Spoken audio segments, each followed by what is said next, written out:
The name Candace comes from the word kandake, and it was a title for the sister of the king or the mother of the king. Misinterpreting this, the Romans thought that this was the name of the Ethiopian queen who was in charge, and so they called it this way. Even the Bible, taking from the Romans, saw this as the title, and they write about the Ethiopian queen Kandake or Candace. But an angel of the Lord spoke to Philip, saying, Arise and go towards the south, on the way that goes down from Jerusalem to Gaza. This is a desert region. And he arose and went. And behold, a man of Ethiopia, a eunuch, a state officer of Candace, queen of Ethiopia, who was over all her treasure, who had come to Jerusalem to worship, was returning and sitting in his chariot, was reading the prophet Isaiah. And the Spirit said to Philip, Go near and join thyself to this chariot. And Philip ran to him and heard him reading Isaiah the prophet. And he said, Understandest thou then what thou art reading? And he said, How could I except some one shall guide me? And he besought Philip to come up and sit with him.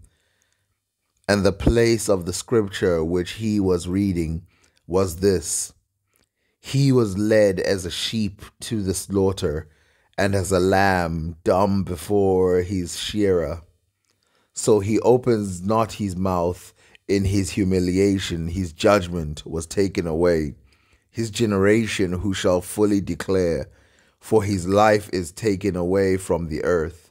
And the eunuch answering said to Philip, I pray thee, concerning whom does the prophet speak this, concerning himself, or concerning someone else? And Philip opened his mouth, and beginning from the scripture, announced to him the good news of Jesus. Given that this scripture makes the same mistake as the Romans in declaring that the name of Candace is a name rather than a title, it's obvious that this scripture has been basically interpreted by Roman people or people living under Roman occupation. Pliny the Elder also mentions her. Entry of an island 70 miles, and just by there was an island called Tatu, which formed a port from them that approached by the channel on the right. The buildings within the town were few.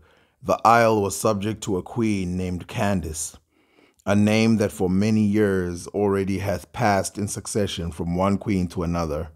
Within this town is a shrine of Hammon for devotion, and in all the tract many chapels. Finally, so long as the Ethiopians were powerful, the island was very famous. For by report they were accustomed to furnish of armed men 250,000, and to maintain artisans 400,000. Also it is this day reported that there have been 45 kings of Ethiopia. And now Strabo describes a war against the Romans and the Ethiopians, led by Queen Candace.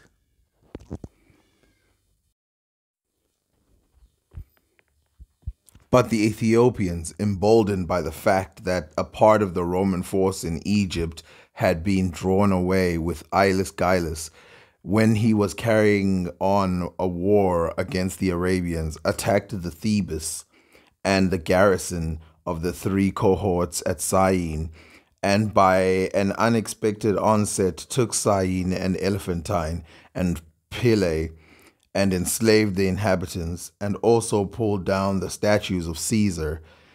But Petronius, setting out with less than 10,000 infantry and 800 cavalry against 30,000 men, first forced them to flee back to Selkis, an Ethiopian city, and sent ambassador to demand what they had taken, as also to ask the reason why they had begun war.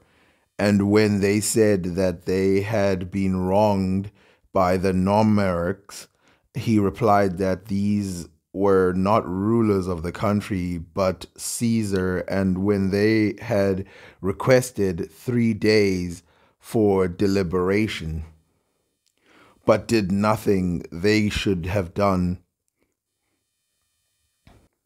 he made an attack and forced them to come forth to battle, and he quickly turned them to flight, since they were boldly marshaled and boldly armed, for they had large oblong shields, and those too made of raw oxhide, and as weapons some had only axes, others pikes, and others swords.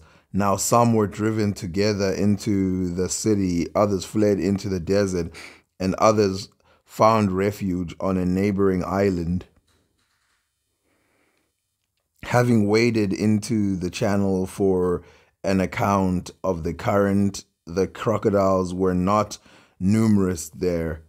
Among these fugitives were the generals of Queen Candace, who was ruler of the Ethiopians in my time, a masculine sort of woman, and blind in one eye. These one and all he captured alive, having sailed after them in both raft and ship, and sent forthwith down to Alexandria. And he also attacked Pelkis and captured it.